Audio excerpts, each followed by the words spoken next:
മർക്കോസിന്റെ സുവിശേഷം 9-ാം അധ്യായം 2-3 വാക്യം, അതേപോലെ ലൂക്കോസിന്റെ സുവിശേഷം 9-ാം അധ്യായം 28-ാമത്തെ വാക്യം. 6 ദിവസം കഴിഞ്ഞ ശേഷം യേശു പത്രോസിനെയും യാക്കോബിനെയും യോഹന്നാനെയും കൂട്ടി ഒരു ഉയർന്ന മലയിലേക്ക് തനിച്ചു കൊണ്ടുപോയി അവരുടെ മുമ്പാകെ രൂപാന്തരപ്പെട്ടു. ആമേൻ. ഒന്നാമത്തെ ഭാഗം പറയുന്നു, 3 പ്രധാനപ്പെട്ട വ്യക്തിത്വങ്ങളെ. യേശുവിന് അനേക ശിഷ്യന്മാരുണ്ട്. എന്നാൽ അതിനകത്തിലെ ശ്രേഷ്ഠന്മാരാകുന്ന 12 ശിഷ്യന്മാർ നിലനിൽക്കുമ്പോൾ അതിലും ശ്രേഷ്ഠമായി നിലനിൽക്കുന്ന ഒരു 3 എണ്ണം. ഈ 3 പേരെ കൂട്ടിക്കൊണ്ടാണ് പല ആവർത്തി പല രഹസ്യ സ്വഭാവമുള്ള മേഖലകളിൽ താൻ കടന്നുപോയിട്ടുള്ളത്. ആമേൻ. അങ്ങനെ രഹസ്യമായി, അതീവ രഹസ്യമായി നിലനിൽക്കുന്ന സ്ഥലത്ത് പോലും യേശു കർത്താവ് ഇവരെയും കൊണ്ട് കടന്നു പോകുകയാണ്. ഈ 3 പേർക്കും വ്യത്യസ്ത അളവിലുള്ള കാര്യാദികൾ ചെയ്യുവാനുണ്ട്, അവർക്ക് പറയുവാനുണ്ട്. ഇങ്ങനെ ഓരോ കാര്യങ്ങൾ ചെയ്തവർ മുമ്പോട്ട് യാത്ര ചെയ്തതൊക്കെ നമുക്ക് പിന്നീട് കാണുവാൻ കഴിയുന്നു. ഇവിടെ ഇതാ ഈ മൂന്ന് ദൈവപുരുഷന്മാരെ വിളിച്ചുകൊണ്ട് യേശു കടന്നു പോകുകയാണ്. യേശു പറയുന്നു, പത്രോസിനെയും യാക്കോബിനെയും യോഹന്നാനെയും കൂട്ടിക്കൊണ്ട് ഒരു ഉയർന്ന മലയിലേക്ക് തനിച്ചു കൊണ്ടുപോയി. വേറെ ആരെയും കൊണ്ടുപോയില്ല. അപ്പോൾ ഇവർ 4 പേർ മാത്രമാണ് അവിടെ ആയിരിക്കുന്നത്. നമ്മൾ മർക്കോസിന്റെ സുവിശേഷത്തിൽ കണ്ടത് അവരുടെ മുമ്പാകെ രൂപാന്തരപ്പെടുന്ന യേശുവിനെ കുറിച്ച് അവിടെ പറഞ്ഞു തുടങ്ങുകയാണ് മർക്കോസിന്റെ സുവിശേഷത്തിൽ. എന്നാൽ ലൂക്കോസിന്റെ സുവിശേഷത്തിൽ ഒരു ലേശം കൂടെ ഘനമേറിയ നിലയിൽ വ്യക്തമായിട്ട് അവിടെ വരച്ചു കാണിക്കുകയാണ്. അവിടെ എന്താണ് സംഭവിക്കുന്നത് എന്ന് ശക്തിയോടെ വരച്ചു കാണിക്കുകയാണ്. ഇനിയും ശ്രദ്ധിക്കണേ. ഹല്ലേലൂയ. അവിടെ ഇതാ പറയുന്നു, 28-ാമത്തെ വാക്യത്തിന്റെ ബി പാർട്ടിലേക്ക് ഞാൻ വേഗത്തിൽ അങ്ങ് കടന്നു വരികയാണ്. പത്രോസിനെയും യോഹന്നാനെയും യാക്കോബിനെയും കൂട്ടിക്കൊണ്ട് പ്രാർത്ഥിപ്പാൻ. ആ പദം ശ്രദ്ധിക്കണം. പ്രാർത്ഥിപ്പാൻ മലയിലേക്ക് കയറിപ്പോകുന്ന യേശുവിനെയാണ് ഡോക്ടർ ലൂക്കോസ് വ്യക്തമായി അവിടെ വരച്ചു കാണിക്കുന്നത്. അപ്പോൾ മറുരൂപമലയിലെ രൂപാന്തരമെന്ന് മർക്കോസ് വ്യക്തമായി വരച്ചു കാണിക്കുന്ന അതേ സമയത്ത് നോക്കിക്കേ, ഡോക്ടർ ലൂക്കോസ്, വൈദ്യനാകുന്ന ലൂക്കോസ് അവിടെ വ്യക്തമായി കാണിച്ചു തരുന്നു, പ്രാർത്ഥിക്കുവാൻ മലയിലേക്ക് അവർ കയറിപ്പോയി. ഇനിയും ശ്രദ്ധിച്ചാൽ ആ അധ്യായത്തിന്റെ 37-ാമത്തെ വാക്യം നമ്മൾ ശ്രദ്ധിക്കുമ്പോൾ, പിറ്റേന്നാൾ അവർ മലയിൽ നിന്ന് ഇറങ്ങി വന്നപ്പോൾ. അപ്പോൾ ശ്രദ്ധിച്ചു നോക്കിയാൽ നമുക്കറിയാൻ കഴിയും, ഏകദേശം ദിവസത്തിന്റെ ഒരു 3/4% സമയം ഇവരെവിടെയാണ്? ആ പ്രാർത്ഥനയ്ക്കായിട്ട് ആ മലയിലേക്ക് കയറിപ്പോയി. ഇങ്ങനെ പ്രാർത്ഥനയ്ക്കായി കടന്നുപോയി പ്രാർത്ഥനയിൽ ഇരുന്ന യേശുവിന്റെ മേൽ രൂപാന്തരം സംഭവിക്കുന്നു. അവിടെ നാം പറയുന്നത് അവിടെ രൂപാന്തരപ്പെട്ടു എന്നാണ്. എന്നാൽ പ്രാർത്ഥന കനമായി കൂടി വന്ന സമയത്ത് എന്താ അവിടെ സംഭവിക്കുന്നത്? പ്രാർത്ഥനയിൽ ഒരു രൂപാന്തരം വ്യക്തതയേറിയ നിലയിൽ സംഭവിക്കാൻ തുടങ്ങി. അതാണ് ഡോക്ടർ ലൂക്കോസ് വ്യക്തമായി വരച്ചു കാണിക്കുന്നത്. പ്രാർത്ഥിപ്പാൻ അവർ മലയിൽ കയറിപ്പോയി. അവർ പ്രാർത്ഥിക്കുമ്പോൾ ഒന്ന്, മുഖത്തിന്റെ ഭാവം മാറി, ഉടുപ്പ് മിന്നുന്ന വെള്ളയായും തീർന്നു. അങ്ങനെയാണെങ്കിൽ ഈ പ്രഭാതത്തിൽ വില കൊടുത്ത് ദൈവത്തിന്റെ സന്നിധിയിൽ വന്നിരിക്കുന്ന ദൈവ മക്കളോട് അധികാരത്തോടെ പറയട്ടെ, നിങ്ങൾ പ്രാർത്ഥിക്കുന്ന സമയം ചില രൂപാന്തരങ്ങൾ നിങ്ങളുടെ ജീവിതത്തിലും കുടുംബ ജീവിതത്തിലും അത് ശ്രേഷ്ഠതയേറിയ നിലയിൽ അത് വെളിപ്പെട്ട് വരുമെന്നുള്ള കാര്യത്തിന് ഉറപ്പുണ്ട്. ഹല്ലേലൂയ. ഞാൻ പ്രാർത്ഥിച്ചുകൊണ്ടിരുന്നപ്പോൾ ഒരു പ്രവചന വാക്യത്തിലേക്ക് ഞാൻ വേഗത്തിൽ ഒന്ന് കടന്നു വരികയാണ്. എസെക്കിയേൽ പ്രവാചകന്റെ പുസ്തകം 20-ാം അധ്യായം അതിന്റെ 5-6 വാക്യങ്ങൾ വായിക്കുമ്പോൾ കർത്താവിന്റെ വചനത്തിൽ കർത്താവിന്റെ മുമ്പിൽ ഇങ്ങനെ ചൂണ്ടിക്കാണിച്ച ആ ഭാഗം ഞാൻ 6-ാം വാക്യത്തിൽ നിന്ന് പറയട്ടെ. കർത്താവ് നോക്കി വച്ചിരിക്കുന്ന ഒരു സ്ഥലം. ആമേൻ. ഹല്ലേലൂയ. ഇസ്രായേൽ മക്കളുടെ പുറപ്പാടുമായി ബന്ധപ്പെട്ടാണ് അവിടെ ആ വചനം ഇങ്ങനെ പറയുന്നത്. അവർ മുമ്പോട്ട് നടത്തി. കർത്താവ് നോക്കി വച്ച സ്ഥലം, അതായത് പാലും തേനും ഒഴുകുന്ന കനാൻ നാട് എന്ന് ആ വചനഭാഗത്തിൽ ഇങ്ങനെ വിളിച്ചു പറയുന്നു. സഭയുമായി ബന്ധപ്പെട്ട് പരിശുദ്ധാത്മാവ് ആലോചനയായി പറയുന്നു, കർത്താവ് നോക്കി വെച്ച സ്ഥലത്തേക്കൊരു മൂവ് സംഭവിക്കാൻ പോകുന്നു. അത് അസാധാരണമായ നിലയിൽ ഒരു സ്ഥലമായിരിക്കും, അനുഗ്രഹിക്കപ്പെട്ട ഒരു ഹല്ലേലൂയ മേഖലയായിരിക്കും. അത് ഇവിടെ ഇതാ വചനം പറയുന്നു, അത് പാലും തേനും ഒഴുകുന്ന സ്ഥലമായിരിക്കുമെന്ന്. നിങ്ങൾ ഈ ദിവസങ്ങളിൽ അധികാരത്തോടെ വിളിച്ചു പറയുക, കർത്താവ് നോക്കി വെച്ച സ്ഥലത്തേക്ക് ഞങ്ങൾ മൂവ് ആകാൻ പോകുന്നു. ഹല്ലേലൂയ. വാടക കെട്ടിടത്തിന്റെ അവസ്ഥകൾ മാറാൻ പോകുന്നു. സകലവിധമായ ഫൈനാൻഷ്യൽ പ്രതിസന്ധികളും അല്ലെങ്കിൽ അതിൻ്റെ മേലുള്ള ഞെരുക്കങ്ങളും യേശുവിന്റെ നാമത്തിൽ ഈ പ്രഭാതം മുതൽ അത് പൊട്ടിമാറി പോകട്ടെ. സകല വ്യക്തികളുടെയും മേൽ ആ ദൈവത്തിന്റെ മഹത്വമുള്ള ഭുജത്താൽ ആ ഫൈനാൻഷ്യൽ ബ്രേക്ക് ത്രൂ സംഭവിക്കട്ടെ.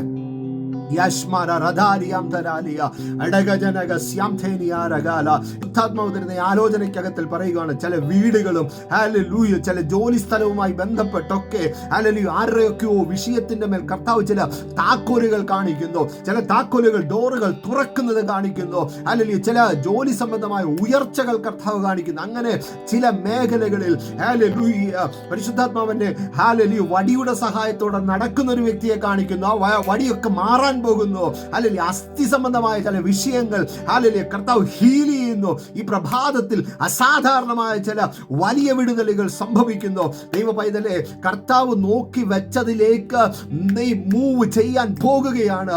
നിന്റെ രോഗമുള്ള അവസ്ഥ കർത്താവിന്റെ ഹിതത്തിനകത്തിൽ ഉള്ളതല്ലെന്നേ. നീ ആരോഗ്യം പ്രാപിക്കണമെന്നുള്ളതാ. അതാ വചനം പറഞ്ഞത്, അവന്റെ ആ അടിപ്പിണരാൽ എനിക്ക് സൗഖ്യം വന്നിരിക്കുന്നു.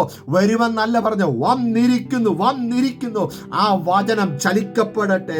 ചില ഉദരങ്ങൾക്കകത്ത് അത് ചലനമായി സംഭവിക്കട്ടെ. ചില തലമുറകൾ ജനിക്കട്ടെ.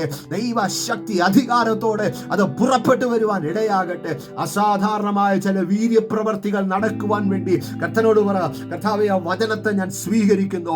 യേശുവിന്റെ നാമത്തിൽ പ്രാർത്ഥനയിൽ എന്നിൽ വരുന്ന ആ രൂപാന്തരത്തെ ഞാനത് സ്വീകരിക്കുന്നു.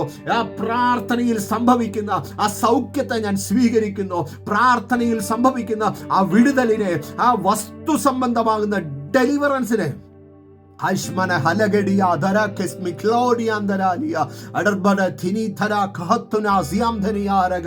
യേശുവിന്റെ നാമത്തിൽ ഹല്ലേലൂയ. വഴികൾ അടച്ചിട്ടതിന്റെ മുകളിൽ പരിശുദ്ധാത്മാവിന്റെ ചലനം ഈ ദിവസങ്ങളിൽ സംഭവിക്കട്ടെ. യേശുവിന്റെ നാമത്തിൽ തക്ക സ്ഥലത്തേക്ക് ഹല്ലേലൂയ ആ വഴി കർത്താവേ അങ്ങയുടെ അഭിഷിക്തന്, സഭയാം കുടുംബത്തിന് അത് കാണിച്ചു കൊടുക്കുക. അതിന് വേണ്ടുന്ന സ്പോൺസർമാർ എഴുന്നേൽക്കട്ടെ. സാമ്പത്തികമായ വഴികൾ നാമത്തിൽ തുറന്നു വരട്ടെ. ഹല്ലേലൂയ. ഇന്ന് ഈ പ്രഭാതത്തിൽ കർത്താവിന്റെ കരം നോക്കിവെച്ച സ്ഥലത്തേക്ക്, നോക്കിവെച്ച ജോലിയുടെ ഉയർച്ചകളിലേക്ക് ഇവർ പ്രവേശിക്കട്ടെ. ഏതെല്ലാം വിഷയത്തിനകത്തിൽ, ഏതെല്ലാം പ്രതിസന്ധികൾക്കകത്തുകൂടെ ഇവർ കണ്ണുനീരിനകത്തിൽ കൂടെ കടന്നു പോകുന്നു, ആ വിഷയങ്ങളുടെ മുമ്പിൽ എന്റെ ദൈവത്തിന്റെ ശക്തി വ്യാപരിക്കട്ടെ. മോശയുടെ കരത്തോടുകൂടെ ദൈവത്തിന്റെ മഹത്വമുള്ള ഭുജം ഇറങ്ങി വന്നു എന്ന് പറയുന്നത് പോലെ കർത്താവേ, കുറവുള്ളിടത്തേക്ക് കർത്താവിന്റെ അതിമഹത്തമായ കൃപ വെളിപ്പെടട്ടെ. ചിലർ ഇന്ന് വ്യക്തമായി വിളിച്ചു പറഞ്ഞു, കർത്താവ് എന്നെ കൊണ്ട് അതിന് കഴിയത്തില്ല. ഹല്ലേലൂയ. ഞാൻ എടുത്ത തീരുമാനം അത് ശരിയായോ? ഞാൻ ആ മൂവ് ചെയ്തത് ശരിയായോ? ഞാൻ മുമ്പോട്ട് പോയത്, ഞാൻ ആ ചുവട് വെച്ചത് ശരിയായോ? ഹല്ലേലൂയ. പരിശുദ്ധാത്മാ പറയുന്നു, നിന്റെ കുറവിനെ തികയ്ക്കുവാൻ ദൈവത്തിന്റെ കൃപ അധികമായി വെളിപ്പെട്ടു വരാൻ പോകുകയാ. അടബലഘടക ശാന്താനിയാര. യേശുവിന്റെ നാമത്തിൽ കുടുംബ ബന്ധങ്ങളെ തകർക്കുന്ന ഇരുട്ടിന്റെ ശക്തി ദേശത്ത് നിന്ന് പൊളിഞ്ഞു മാറി പോകട്ടെ. ദൈവ മഹത്വം വെളിപ്പെടട്ടെ. ഹല്ലേലൂയ. വാഗ്ദത്തം കേട്ടു, വാഗ്ദത്തത്തിന് തയ്യാറെടുത്തിരിക്കുകയാണ്. പക്ഷേ ആ വാഗ്ദത്തം ലേറ്റായി, അത് താമസിച്ച് പോകുന്നു എന്ന് പറഞ്ഞ് ഭാരപ്പെട്ട കണ്ണുനീരോടായിരിക്കുന്ന വ്യക്തി ജീവിതമേ, നിന്റെ ജീവിതത്തിന്റെ മേൽ ഇന്ന് വിടുതൽ പുറപ്പെടുകയാണ്. വിവാഹം സംബന്ധിച്ച് കിടക്കുന്ന ആ കുരുക്ക് യേശുവിന്റെ നാമത്തിൽ ഇപ്പോൾ അത് അഴിയട്ടെ. യേശുവിന്റെ നാമത്തിൽ അത് അഴിഞ്ഞു മാറിപ്പോകട്ടെ. കർത്താവ് നോക്കി വെച്ച കുടുംബത്തിലേക്ക് കുഞ്ഞ് നീ കയറി ചെല്ലാൻ പോകുകയാ. അവിടെ നിനക്ക് സ്വസ്ഥതയുണ്ട്, സമാധാനം ഉണ്ടായിരിക്കും. ദൈവം നോക്കി വെച്ചിടത്തേക്ക് ചിലരെത്തുകയാ. ദൈവം നോക്കി വെച്ച ഉയർന്ന പടവിലേക്ക് ചിലർ വന്നു കയറുകയാണ്. അതിനു വേണ്ടുന്ന സകല സാഹചര്യങ്ങളും കർത്താവ് അധികാരത്തോടെ ഈ ദിവസം അത് ഒഴുക്കുകയാണ്. ഹല്ലേലൂയ. ഞാൻ ആ വചനഭാഗത്തിലേക്ക് വേഗത്തിൽ കടന്നു വരട്ടെ. ഹല്ലേലൂയ. അടുത്ത ഏതെങ്കിലും ഒരു സമയം നമുക്ക് വീണ്ടും ഹല്ലേലൂയ പ്രവചനങ്ങളിലേക്കും ഒക്കെ കയറി പോകാം. കർത്താവ് ഈ ദിവസങ്ങളിൽ അത്ഭുതം ചെയ്യട്ടെ. ഇവിടെ ഇതാ വചനം വ്യക്തമായി വിളിച്ചു പറയുന്നു. ഹല്ലേലൂയ. കർത്താവും ആ 3 ശിഷ്യന്മാരും അവിടെ കടന്നുപോയി. അവർ പ്രാർത്ഥിച്ചു കൊണ്ടേയിരുന്നു. 37-ാം വചനത്തിൽ അവർ പറയുന്നു, ഹല്ലേലൂയ, ഏകദേശം നമുക്ക് പ്രതീക്ഷിക്കാം ഒരു ദിവസം മുഴുവൻ അല്ലെങ്കിൽ ആ ഒരു ദിവസത്തിന്റെ 3/4% അവർ പ്രാർത്ഥനയിലായിരുന്നു. ആ പ്രാർത്ഥിച്ചു കൊണ്ടിരുന്നപ്പോൾ ഹല്ലേലൂയ പറയുന്നു, അവന്റെ ശരീരം രൂപാന്തരം സംഭവിച്ചു. ഹല്ലേലൂയ. അവന്റെ ശരീരം വിളക്ക് പോലെ വെളിച്ചമായി പ്രകാശിക്കാൻ തുടങ്ങി. തേജസ്സിനാൽ നിറയാൻ തുടങ്ങി. അവർ ഇട്ടിരുന്ന വസ്ത്രത്തെ ഹല്ലേലൂയ, വസ്ത്രത്തിന് ആ തേജസ്സിനെ തടുത്തു വെക്കാൻ കഴിഞ്ഞില്ല. ഹല്ലേലൂയ. ഒരലക്കുകാരനും അലക്കി വെളുപ്പിക്കാൻ കഴിയാത്തതുപോലെ ആ വസ്ത്രവും പ്രകാശിക്കാൻ തുടങ്ങി. ദൈവ പൈതലേ, ഈ ദിവസങ്ങളിൽ പറയണം, കടന്നു പോകുന്ന വഴികളിൽ ദൈവത്തിന്റെ ശക്തിയോടെ അധികാരത്തോടെ വെളിപ്പെട്ടു വരും. ഹല്ലേലൂയ. ഈ ദിവസങ്ങളിൽ ശബ്ദത്തിന്റെ മേലെ അഭിഷേകം പകരപ്പെടുവാൻ വേണ്ടി ശക്തിയോടെ പ്രാർത്ഥിക്കുക.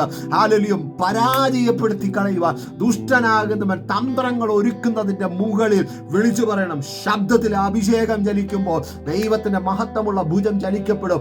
മറിയ ശബ്ദത്തിന്റെ മേൽ ഹല്ലേലൂയ അഭിഷേകം ചലിച്ചതിന്റെ ഒരു ഉദാഹരണമാണ് മറിയ എന്ന വ്യക്തിത്വം. അവൾ ചെന്ന് എലിസബത്തിന്റെ വീട്ടിൽ ചെന്ന് ഒരു വന്ദനം പറഞ്ഞതേ ഉള്ളൂ.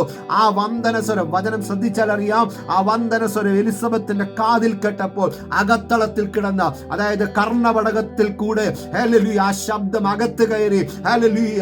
അവളുടെ ഉദരത്തിനകത്ത് കിടന്ന യോഹന്നാന്റെ മേൽ അഭിഷേകത്തെ പകരുവാൻ ശക്തിയുള്ളതായിരുന്നു എങ്കിൽ ഹല്ലേലൂയ ഈ ദിവസങ്ങളിൽ നിങ്ങൾ ഒരു സ്തോത്രം പറഞ്ഞ ആ സ്തോത്രത്തിനൊരു വിലയുണ്ടായിരിക്കും. ഹല്ലേലൂയ. വെള്ളിയും പൊന്നും എനിക്ക് തരാനില്ല.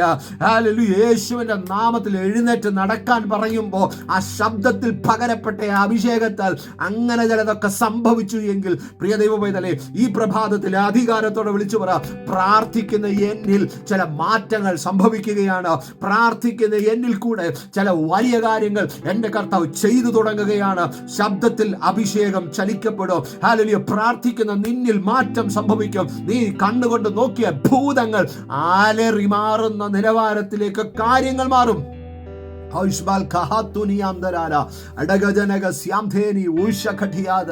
കർത്താവിന്റെ മുമ്പിൽ ഇങ്ങനെ ഹല്ലേലൂയ കറുപ്പും ചുമപ്പുമായിട്ടുള്ള ചരട് കൊണ്ട് കെട്ടി ബന്ധിക്കുന്നത് പോലെ ഹല്ലേലൂയ ഒരു പരിധിയിട്ടിട്ടിരുന്ന ഒരു ചരടിങ്ങനെ ഹല്ലേലൂയ കത്തി മാറിപ്പോകുന്നത് കർത്താവ് കാണിച്ചു തരുന്നു. കർത്താൻ പറയുന്നു, സഭയുടെ അതിര് വിശാലമാകുമ്പോൾ കുടുംബങ്ങളുടെ അതിരിനും വിശാലത സംഭവിക്കുകയാണെന്നേ. അത് ഈ ദിവസങ്ങളിൽ സംഭവിക്കും. ഹല്ലേലൂയ. വചനത്തെ സ്വീകരിച്ചിട്ട് പറയും, യേശുവിന്റെ നാമത്തിൽ ഞങ്ങളുടെ അതിരിനെ എന്റെ കർത്താവ് വിശാലമാക്കും. നിനക്ക് വിരോധമായി ഉണ്ടാക്കുന്ന ഒരായുധവും ഫലിക്കത്തില്ല. കാരണം ഹല്ലേലൂയ കൊല്ലനെയും കർത്താവ് സൃഷ്ടിച്ചിരിക്കുന്നത് ആ ദൈവപ്രവൃത്തി ഈ നാളുകളിൽ അധികാരത്തോടെ സംഭവിക്കാൻ തുടങ്ങുന്നു. ദൈവ സാന്നിധ്യത്തിന്റെ ആഴം ഈ ദിവസങ്ങളിൽ അത് തുറന്നു വരികയാണ്. ഹല്ലേലൂയ. ഇവിടെ ഇതാ പ്രാർത്ഥിച്ചു കൊണ്ടിരിക്കുമ്പോൾ ആ പ്രാർത്ഥനയിൽ രൂപാന്തരങ്ങൾ സംഭവിക്കുന്നു. പ്രാർത്ഥനയിൽ ഒരു വിടുതൽ സംഭവിക്കുന്നതിനും അപ്പുറത്ത് പ്രാർത്ഥിക്കുന്നവനെ മാറ്റുന്ന ദൈവശക്തിയാണ് ഇവിടെ ഇതാ കാണിച്ചു തരുന്നത്. പ്രാർത്ഥിച്ചു കൊണ്ടിരിക്കുമ്പോൾ അവരിൽ മാറ്റം സംഭവിക്കുന്നു. പ്രാർത്ഥിച്ചുകൊണ്ടിരിക്കുമ്പോൾ ആ അസാധാരണമായ മാറ്റം വ്യക്തമായി പ്രകടമാകുന്നു. അങ്ങനെയാണെങ്കിൽ നീ പ്രാർത്ഥിച്ചുകൊണ്ടിരിക്കുമ്പോൾ ഹല്ലേലൂയ നിന്റെ ശരീരത്തിൽ ഉച്ചി മുതൽ ഉള്ളങ്കാൽ വരെ മാറ്റം സംഭവിക്കും. ഹല്ലേലൂയ. കുടുംബത്തിനകത്തിൽ ആ മാറ്റം സംഭവിക്കും. പ്രകടമായിട്ട് അത് വെളിപ്പെട്ടു വരും. ശ്രദ്ധിക്കുക. ഹല്ലേലൂയ. പുറപ്പാട് പുസ്തകത്തിലേക്ക് നമ്മൾ കടന്നു വന്നു കഴിഞ്ഞാൽ മോശ ദൈവസന്നിധിയിലേക്ക് കയറിപ്പോയി. ദൈവത്തോട് കൂടെ ഏറിയ ദിവസങ്ങൾ ചെലവഴിച്ചപ്പോൾ അവന്റെ സ്കിന്ന് പ്രകാശിക്കാൻ തുടങ്ങി. ഹല്ലേലൂയ. താഴ്വരയിലേക്ക് ഇറങ്ങി വന്നപ്പോൾ ജനം പറയുകയാണ്, നിന്നെ കാണുവാൻ കഴിയുന്നില്ല, അതുകൊണ്ട് നീ ഒരു കാര്യം ചെയ്യും, മൂടുപടമിട്ടൊന്ന് മറക്കണമെന്ന് പറഞ്ഞു. അവിടെ മോശ മൂടുപടമെടുത്ത് ഹല്ലേലൂയ അവന്റെ മുഖം മറയ്ക്കുവാനിടയായി. മറച്ചു. സത്യമാണ്. എന്ത് സംഭവിച്ചു? മറച്ചു, മൂടുപടം അവന്റെ തേജസ്സിനെ മറച്ചു. എന്നാൽ ഇവിടെ പ്രാർത്ഥനാ മുറിയിൽ ശ്രദ്ധിച്ചു നോക്കിക്കേ, ഇവിടെ യേശുവിന്റെ പ്രാർത്ഥന ശ്രദ്ധിച്ചു നോക്കിക്കേ. അന്ന് മോശ ദൈവത്തോട് കൂടെ ഇരുന്നപ്പോൾ അവന്റെ ത്വക്ക് പ്രകാശിച്ചു, പക്ഷേ ആ മൂടുപടം, അവൻ ഇട്ടിരുന്ന വസ്ത്രം ആ തേജസ്സിനെ മൂടിക്കളഞ്ഞു. എന്നാൽ ഇവിടെ യേശു വിട്ടിരിക്കുന്ന വസ്ത്രവും കൂടെ വെട്ടിത്തിളങ്ങുകയാണ്.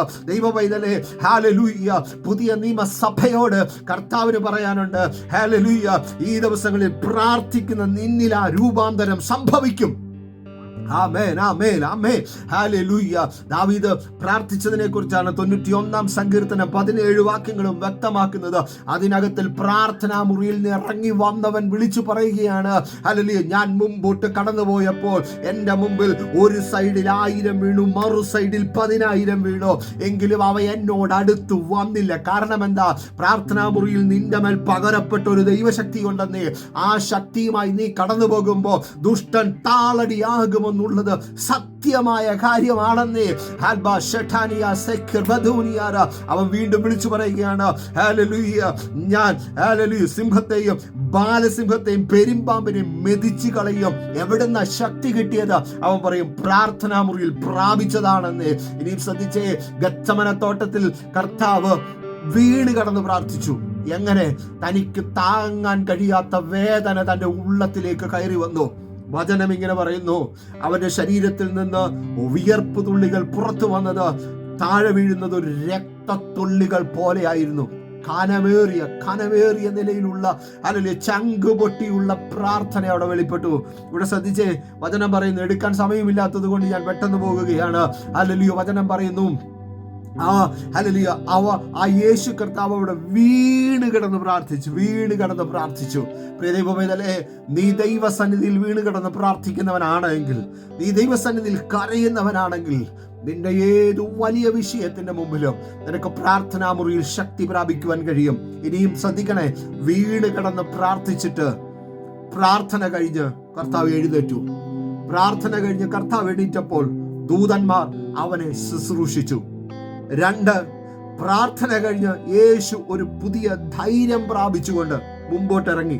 അവിടെ പടയാളികളും റോമൻ പടയാളികളും, ഹല്ലേലൂയ, ആലയത്തിലെ പുരോഹിതന്മാരുടെ ചേവകന്മാരും വടിയും വാളും കുന്തവുമായി അവർ കടന്നു വന്നു. ഹല്ലേലൂയ. അവിടെ വചനം ഇങ്ങനെ പറയുന്നു, യോഹന്നാന്റെ സുവിശേഷം 18:6 വചനം പറയുന്നു, ഹല്ലേലൂയ, അവർ യേശുവിനെ തിരഞ്ഞു. യേശു അവരോട് ചോദിക്കുകയാ, നിങ്ങൾ ആരെ തിരയുന്നു? അവർ പറയുന്നു, ഈ നസ്രയനാകുന്ന യേശുവിനെ. അപ്പൊ യേശു പറയുക, 6-ാം വാക്യം പറയുന്നു, അത് ഞാൻ തന്നെ. പ്രാർത്ഥനാ മുറിയിൽ നിന്ന് ശക്തി പ്രാപിച്ച് ഇങ്ങോട്ട് വന്ന് അത് ഞാൻ തന്നെയാണെന്ന് പറഞ്ഞ ആ നിമിഷം, ഹല്ലേലൂയ, ശബ്ദം ചലിക്കപ്പെട്ട ആ നിമിഷം അവർ പിൻവാങ്ങി നിലത്തു വീണു. ഹല്ലേലൂയ. ദൈവ പൈതലേ, നിനക്ക് എവിടുന്ന ഇത്രയും വലിയ ശക്തി പകരപ്പെട്ടത്? ഹല്ലേലൂയ. കർത്തൻ പറയും, വീണ് കിടന്ന് പ്രാർത്ഥിച്ച പ്രാർത്ഥനയിൽ പകരപ്പെട്ട ദൈവശക്തിയാണ്. ഹല്ലേലൂയ. പ്രിയ ദൈവ പൈതലേ, അതുകൊണ്ട് ഞാൻ ഈ ഭാഗം ഇവിടെ കൊണ്ട് നിർത്തട്ടെ. ഹല്ലേലൂയ. ഇന്ന് പ്രഭാതത്തിലും അധികാരത്തോടെ വിളിച്ചു പറയാമോ, പ്രാർത്ഥനാ മുറിയിൽ എന്നിൽ പകരപ്പെടുന്ന ഒരു ദൈവശക്തിയുണ്ട്. ഹല്ലേലൂയ. പ്രാർത്ഥിച്ച ഒരു മനുഷ്യനും, കണ്ണുനീരോടെ ദൈവസന്നിധിയിൽ പ്രാർത്ഥിച്ച ഒരു മനുഷ്യനും, ഹല്ലേലൂയ, ലോകക്കാരുടെ മുമ്പിൽ തകർന്ന് പോയ ചരിത്രമില്ല. അങ്ങനെയെങ്കിൽ ഈ പ്രഭാതത്തിൽ വിളിച്ചു പറ, എൻ്റെ നീറുന്ന വിഷയത്തിന്റെ മുമ്പിൽ, എൻ്റെ നീറുന്ന സകല വിഷയത്തിന്റെ മുമ്പിലും എൻ്റെ ദൈവം അസാധാരണമായ ദയ കാണിക്കും, അസാധാരണമായ വിടുതൽ കാണിക്കും. ഹല്ലേലൂയ. ഇതുവരെ ആരോടും തോന്നിയിട്ടില്ലാത്ത കരുണ എൻ്റെ കർത്താവ് എന്നോട് തോന്നും, എൻ്റെ കുടുംബത്തോട്, എൻ്റെ തലമുറയോട് തോന്നും. കാരണം ഞാൻ പ്രാർത്ഥനാ മുറിയിൽ കണ്ണുനീരൊഴുക്കുന്നവനാണ്. പ്രാർത്ഥനാ മുറിയിൽ വീണ് കിടക്കുന്നവൻ ശക്തി പ്രാപിച്ച് എഴുന്നേറ്റാൽ ദുഷ്ടൻ നിന്റെ മുമ്പിൽ നിന്ന് പുക പതറുന്നത് പോലെ പതറിപ്പോകും, പുക ചിതറിപ്പോകുന്നത് പോലെ അത് പതറിപ്പോകും. ഹല്ലേലൂയ. മോശയോട് കർത്താവ് പറയുകയാണ്, എടാ നീ എന്തിനാ കരയുന്നേ? പുറപ്പാട് പുസ്തകം 14:14. എടാ നീ എന്തിനാടാ കരയുന്നേ? അതായത് ഹല്ലേലൂയ, വിളി കേട്ട് ഇറങ്ങി തിരിച്ച് മുമ്പിൽ കടന്നു വന്ന ദൈവപൈതലേ, നീ കരഞ്ഞാൽ ആ ദൈവത്തിന് സങ്കടമാണെന്നേ. ആ ദൈവം നിന്റെ അരികിൽ വന്ന് ഇറങ്ങി നിന്ന് സംസാരിക്കും. നീ എന്തിനാടാ കരയുന്നേ? ഹല്ലേലൂയ. ആ ഭാഗം നമ്മളൊരു നല്ല ഏറ്റവും അടുത്ത്, നമ്മുടെ ഇപ്പോഴത്തെ ഭാഷ പറഞ്ഞ ചങ്കെന്നൊക്കെ പറയത്തില്ലേ, അതുപോലെയുള്ള സ്നേഹിതന്മാര് സങ്കടപ്പെടുമ്പോ, അല്ലെങ്കിൽ അപ്പൻ മകന്റെ മുഖത്ത് നോക്കി പറയുന്നത് പോലെ നാം ഒന്ന് പറഞ്ഞു നോക്കിക്കേ. ഹല്ലേലൂയ. ഇതിന് അപ്പന്മാരുണ്ടല്ലോ, അപ്പന്മാര് മക്കളെ മുഖത്ത് നോക്കിയിട്ട് കരയുന്ന മക്കളോട് നോക്കി ചോദിക്കത്തില്ലേ, എടാ കുഞ്ഞ് നീ എന്തിനാ കരയുന്നേ? അതുപോലെയാണ് ഹല്ലേലൂയ ചോദിക്കുന്നത്. എന്നിട്ട് പറയും, എടാ നിന്റെ ആ കരം അങ്ങോട്ട് നീട്ട്. ഹല്ലേലൂയ. ഞാൻ മറച്ചു വെച്ചിരിക്കുന്ന വഴി അവിടെ വെളിപ്പെട്ട് വരാൻ പോകുകയാണ്. ഹല്ലേലൂയ. ഉലകത്തെ ആരും കണ്ടിട്ടില്ലാത്ത സമുദ്രത്തിന്റെ അടിഭാഗത്തു നിന്ന് ദേ വഴി ഇറങ്ങി വരികയാ. പ്രിയ ദൈവവേദനേ, അങ്ങനെയാണെങ്കിൽ ഈ രാത്രി വിളിച്ചു പറ, പ്രാർത്ഥിക്കുന്ന എനിക്ക് വേണ്ടി ദൈവത്തിന്റെ കരം ഇതാ അധികാരത്തോടെ ചലിക്കപ്പെടുകയാണ്. പ്രാർത്ഥിക്കുന്ന നിന്റെ വിഷയത്തിന്റെ മേൽ മാത്രമല്ല വിടുതൽ, നിന്നിലും വിടുതൽ സംഭവിക്കുകയാണ്. ഇവിടെ വ്യക്തമായി കാണിച്ചു തരുന്നു. ഹല്ലേലൂയ. പ്രാർത്ഥിക്കുമ്പോൾ മുഖത്തിന്റെ ഭാവം മാറി ഉടുപ്പ് മിന്നുന്ന വെള്ളയായും തീർന്നു. അടുത്തത് 2 പുരുഷന്മാർ തേജസ്സിൽ വെളിപ്പെടാൻ തുടങ്ങി. ദൈവവേദനേ, പ്രാർത്ഥനാ മുറിയിൽ കർത്താവ് ഇറങ്ങി വരും. പ്രാർത്ഥനാ മുറിയിൽ ദൂതന്മാർ ഇറങ്ങി വരും. പ്രാർത്ഥനാ മുറിയിൽ കർത്താവ് ഇറങ്ങി വരും. പ്രാർത്ഥനാ മുറിയിൽ കർത്താവിന്റെ കാതിൽ ശബ്ദമായി ഇറങ്ങി വരും. ഹല്ലേലൂയ. അങ്ങനെയാണെങ്കിൽ ഈ ദിവസം പ്രാർത്ഥനയ്ക്ക് ഹല്ലേലൂയ വില കൊടുത്ത് കയറുക. പ്രാർത്ഥനയ്ക്ക് ആത്മാർത്ഥത കാണിക്കുക. നീ ശ്രദ്ധിച്ചേ. ഹല്ലേലൂയ. യേശുവേ, അങ്ങ് അത്ഭുതങ്ങൾ പ്രവർത്തിക്കുന്നില്ലേ? ആ അത്ഭുതം പ്രവർത്തിക്കുന്ന ടെക്നിക്ക് എന്ന് പറഞ്ഞതാ. ഹല്ലേലൂയ. നീ രോഗികളെ സൗഖ്യമാക്കുന്നില്ലേ? അതെങ്ങനെയാണെന്ന് ഞങ്ങളോട് പറഞ്ഞതാ. ഹല്ലേലൂയ. നീ ആ വെള്ളത്തിന്റെ മുകളിൽ നടന്നില്ലേ?